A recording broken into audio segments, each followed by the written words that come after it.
Hey, what's going on, you guys? Mike here, back at you at the end of the video. And guys, I've been having a bit of a rough hair day today. I've made it look presentable as much as I can, but that's the best it's gonna get, I think. But for today's video, I want to do another video I've been wanting to do for quite some time. Just like last week's video, I'm now just going after the ones I've been wanting to do for a while and just haven't for some reason. Don't know why, but we're doing it. For this week's video, I want to talk about my horrible boss experience. And get ready, you guys, this one is gonna kind of rattle you. So I don't even want to waste too much time with an intro. I just want to get right into this because there's so many details. I don't want this video to be like an hour long. Like, I'm just gonna get right into this story about my horrible boss. Let's get into it. So this story takes place about 5 years ago. It was in the summer of 2013. I had finished high school. It was summer vacation. I was at home. I was doing pretty much nothing. And my dad had a friend who used to be his coworker. We'll just call him Greg. So my dad's friend and coworker Greg always had this dream of like owning his own store. It had always been his dream. He'd never done it. He'd just kind of climbed the corporate ladder in like the insurance business. But then one day he was like, you know what? Screw it. I'm gonna go follow my dream and open my own store. And he did that. So he ended up getting involved with Canadian Tire and opening a Canadian Tire store. And for anyone who's not from Canada, who doesn't know what Canadian Tire is and is like, what the heck's Canadian Tire? Canadian Tire is a store, and it's basically if Home Depot and Walmart had a baby. Like, that is what Canadian Tire is. It's basically like a hardware store, but also like they sell a lot of home goods. So that's just the kind of store it is. So I guess in order to own a store, you don't really get to choose which store you get to like become the owner of. They just kind of allocate one to you. So he got his allocated to him, and his store ended up being only like a 20-minute drive away from where my brother was going to college. So because he was so close to where my brother Eric went to school, he was like, hey, do you want to make some money? Like, I don't mind bringing you into my store. Like, he got my brother the hookups. He was like, I can get you a job here. And my brother was like, sure. But then Greg knew that I was on summer break and I didn't have a job and I wasn't doing anything. So he offered to my dad, he's like, if Mark wants to come up and like make a little extra money, I don't mind bringing him into my store, like to work in the garden center for like the last month of the summer. And my dad passed it along to me and I was like, you know what? Why not? It was summer vacation. I didn't have a summer job as of yet. I wasn't going to university in the fall, so like I really didn't have any plans. So I was like, sure, why not? Like, this would be a good experience. I'll make a little extra money. I'll be able to put something on my resume. Like, this was my first job that I was about to do. So I was like, that takes care of that. Like, I can just put that on my resume and boom. So yeah, everything about it seemed like a good experience that I could use. So I was like, sure, I'm gonna do it. So I did. I took up Greg's offer. I accepted the job position. I went up to stay with my brother at his house so that I could work with him and yeah, get some money. So the first day of the job, me and Eric go into work, and we were working in the same area. Me and Eric were both working in the garden center. Like, that's what he told us. It was just a temporary, like, seasonal job, like, because the garden center only lasts like the summer, right? So we walk in and Greg knew that this was my first job. So he was introducing me to everyone, making me feel comfortable, and I have nothing but good things to say about Greg. He's an amazing person. He would give you the shirt off his back. Like, he's the nicest person, and I really appreciated him giving me this opportunity. So he's introducing me to my various coworkers, to all these people, and then he introduces me to the person this video is about. He introduces me to my boss, Linda. So when I met Linda, right off the bat, I could tell that she like wasn't really excited to meet me. Like, she was very cold with how she greeted me. She was like, oh, hi, you're new here? All right, hi, nice to meet you. Like, my name's Linda. And I was like, oh, I'm Mark. Like, nice to meet you. She's like, oh, so you're starting today? All right, great. Well, we'll get to work then. So I was like, okay, well, great. Well, that's all the people then. So Linda kind of shows me around the garden center, and the first day was okay. Like, she just kind of was getting me used to the ropes, like showing me what to do, like how to water the various plants, how to like deal with customers, just all the very basic stuff. So the first day was pretty decent. But over the course of the month working with her, and yes, I was only there for a month. The garden center is only open until the end of August, so it's pretty much only working there at the end of July to the end of August. So it really wasn't that long of an experience. Thank God it wasn't, because I couldn't have done any longer with her. I'll get to that. But over the course of that month, I could just tell that like she wasn't a fan of me. Like, she just was not really that nice to me. She was always very cold with me, always very snippy, kind of like confrontational with me, and I don't know what her problem was with me, but I could tell that there was something off with her, with how she treated everyone else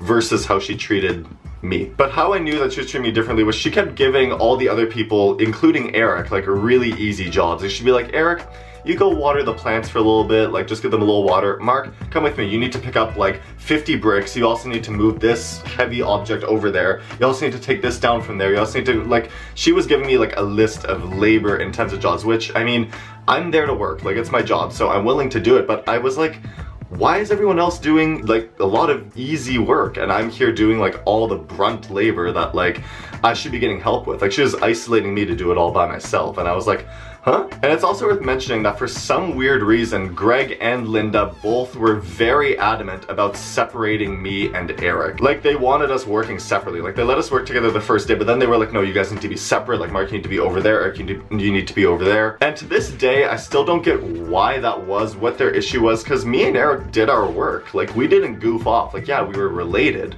We were brothers, but we were employees. Like, we were there to do a job, and we did that job. Like, Eric did his job, I did mine, we didn't goof off. So I don't know why they were trying to separate us, what they were trying to get out of that, because this wasn't kindergarten. Like, this was, like, we were working. Like, we weren't, I still don't get what their issue was, but they were very adamant about having us being split, like being separated, like, while we worked. So anyways, here's the first story that just makes me so rageful, and it's gonna have so many of you rattled. But one day we're at work and Linda goes, Eric, you need to go water some plants. Like, you need to be separate from your brother, so go over there and water some plants. Mark, I have a job for you. Okay, show me what it is. So she brings over a skid, which is one of those wooden plank things that, like, you'll see in garden centers where stuff is piled on top of. One of those, and the little dolly to push the skid around, or to pull the skid around. And here's what my job was. She showed me a display. Like, you guys know, if you go to a garden center, you see these big metal, like, staircase displays where they have, like, all the potted plants set up. Well, she wanted me to dismantle not one, not two, but 3 of these displays, like dismantle them, pile them up on top of the skid, and haul this thing to the back of the store. Here's the thing, is that one of these displays weighs probably about 60 to 70 pounds when it's dismantled. It's literally metal, like, it's heavy metal piled up on this skid, and all 3 of those all dismantled and on this skid, it was so heavy. Like, it probably weighed easily over 200 or 300 pounds. And she wanted me, by myself, to pull this thing to the back of the store. Let me tell you how ridiculous that was, and yes, I need to bring a prop in. This is my old computer box. Imagine that this is the store. So imagine that the garden center is right here. This is the front of the store. This is the side of the store. This is the back of the store. I couldn't just go like this to get to the back of the store. No, no, no, no. I had to go out front, across the parking lot where the main area is, around the side, and to the back. And to make it more complicated, this area and the back is gravel. Like, this is all pavement, this is gravel and dirt. And keep in mind as well that I didn't have any of this. Like, this was non-existent. Like, I was super skinny. Like, I would probably blow away in the wind, and I could hardly even pick up, like, my own body weight. Like, how was I supposed to pull this, like, 300-pound display around the back of the store through dirt? Like, there was no way that was gonna happen. So I tried pulling it. I used every single fiber of muscle in my body to try pulling this thing, and it was not budging. I could not make it budge in the slightest. So obviously I needed help. I couldn't do this by myself, and the only other person who was around to help me was Eric. But remember what I told you guys, they don't want Eric working with me. They want us separated, but, like, I didn't care. I needed help. I didn't need Eric to, like, talk to him or hang out with him. I needed his help. So I went up to Eric and said, hey, listen, can you help me, like, push this thing to the back of the store? Like, I can't do it by myself. Like, Linda told me to do this. Like, can you please help me out? So Eric was like, sure, let's do it. So Eric pushed while I pulled, and we just barely managed to get this thing to move. Like, this was so heavy. We were pulling, like, hauling this thing across the parking lot, and when we were about halfway to the back of the store, we all had walkie-talkies on to communicate with each other, and I heard our walkie-talkies go off, and I hear Linda to Eric, and I knew in that moment she must be watching us, and it had to do with what we were doing. So I turned around, and sure enough, I see her standing at the entrance of the garden center, just watching us, like. So I told Eric, I said, don't pick up yet. Like, let's just move this thing to the back, then go see what she wants. But I knew what she wanted. She didn't want Eric helping me out. She wanted to see me suffer and, like, try to do this by myself, but there was no way it was happening. So anyways, we moved this thing to the back of the store. It's done. So Eric goes off to see what she wanted. So Eric told me later that she went up to him and said, and this is pretty much what he says she said. She went, listen, Eric, I know you guys are brothers, but I really need you guys to start working independently. You can't just help Mark like that. You both need to work independently. That's just what you guys need to do. What? Okay, first of all, this whole independent, like, separating us, keeping us separate from each other is stupid to begin with. It doesn't make sense. They never explained to us why that is. Like I said, we did our jobs, we were employees, we didn't fool around or goof off, like, we did our job. So number one, that's stupid to begin with, but number two, I needed help. Like, I couldn't do this by myself. Like, I literally needed help, and that's what I got Eric to do. I didn't go to him to like waste my time. Like, I went to him because I needed him to help me push this thing, and we did just that, and we're being like punished for that. Like, she's like giving Eric like crap for that. Like, what the, like, I did not understand her. When he told me this, I was so rageful. I was so rattled and pissed. I was like, who does she think she is? Like, yes, she's our boss. Yes, she calls the shots, but like, these shots don't make sense. Like, what is she doing? Like, I needed help. So it was kind of in this moment that was just kind of confirmation to me that she just didn't like me. She was giving me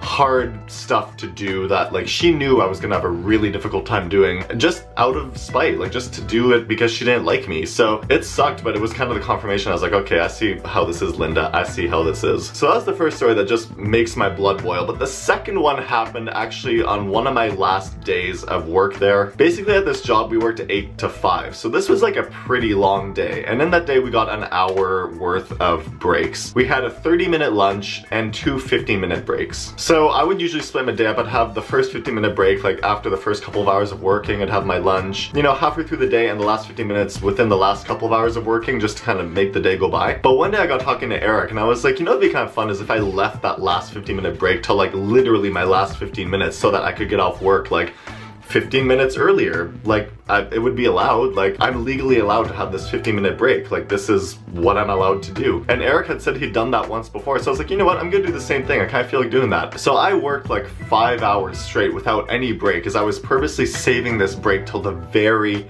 end, and like I was just waiting for time to go by. I was doing my work. So then 4:45 finally rolls around, so I pull out my little walkie-talkie, I go onto the audio, and I say, I'm stepping off for my last 15-minute break. And immediately as soon as I said that, Linda comes walking up and says, whoa, whoa, whoa, like, where do you think you're going? And I was like, to take my last 15-minute break. Like, I haven't taken it yet. And she's like, you can't do that, you still have work to do. And I was like, what do you mean I can't? Like, I haven't taken it yet. Like, I'm gonna step off for it. So then she comes up to me and goes, Mark, do you see those plants back there? Because at the back of the garden center, there were like a bunch of potted plants. Just, do you see those plants back there? Those plants are gonna die unless you water them.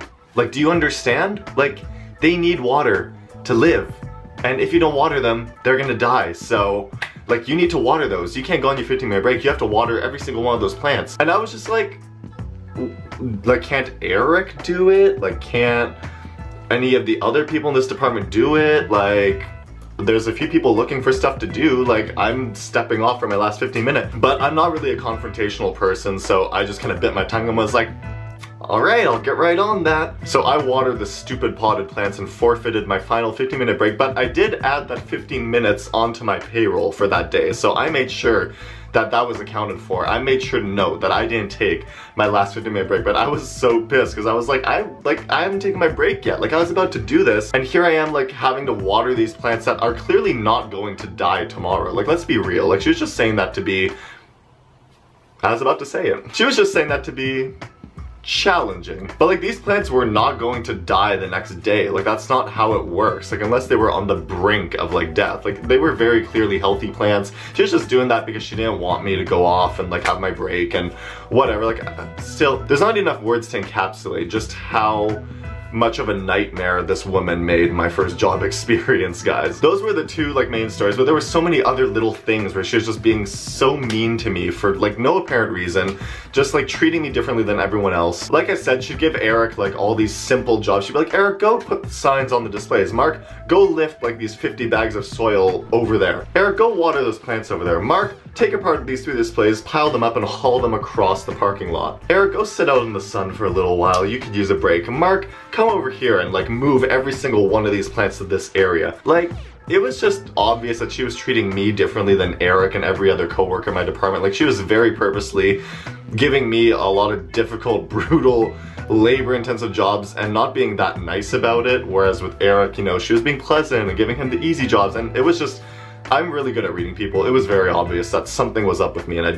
don't know what it is. I still don't know what it is to this day. If I had to take a guess, I think she didn't like the fact that I got the job just because I knew Greg. I don't think she liked the fact that my dad knew Greg and Greg gave me the job because of that. I think she didn't like that I didn't go through the official like employment application process to get the job, that I just got the job like that, which is kind of weird because if that's the case, then why wasn't she mean to Eric? Because that's how Eric got the job, just by knowing Greg. But Eric had been working there before she got moved to that location, so I guess she didn't know that Eric got the job the same way, but really, like, I don't know what other reason she had to dislike me the amount or the way she did, because like I said, I was very nice to her. I did my job. I did everything she wanted. I was never difficult. I said yes to everything she wanted me to do, but yet she treated me like crap. So I really don't get what her problem was with me. She very obviously went out of her way to be miserable to me, to give me the worst jobs for the day, and obviously didn't want anyone helping me.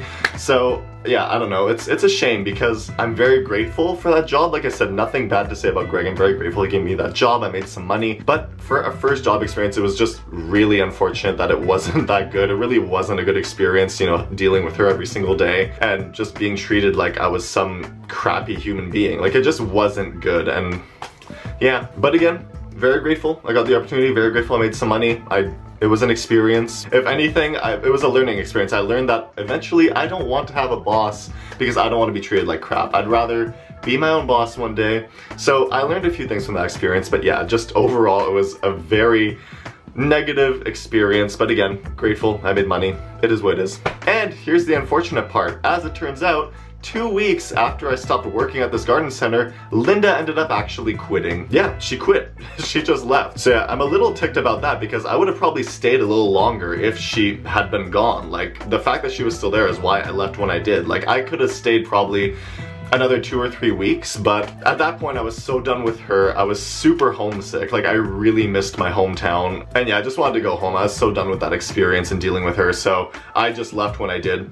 But had she been gone, or had she treated me a little better, I would have probably stayed another couple of weeks and finished out the entire summer. But whatever, that's 5 years ago, who cares? So anyways, that's it for this story about my horrible boss experience. I hope you guys enjoyed this story time. If you did, please give this video a big thumbs up and leave a comment below letting me know if you've had a horrible boss experience, and if you did, let me know what they did to you in the comments below. I would like to know and relate to you. Also, be sure to share this video with anyone who you think would enjoy it or relate, and as always, you guys can follow me on Twitter, Instagram, and Snapchat. All links to that are down below and at the end of this video. And be sure to subscribe if you haven't already, because I post new videos every single Friday and you don't want to miss it, so hit that subscribe button right down below. Anyways, that's it. I'll see you guys next Friday for another brand new video. Bye!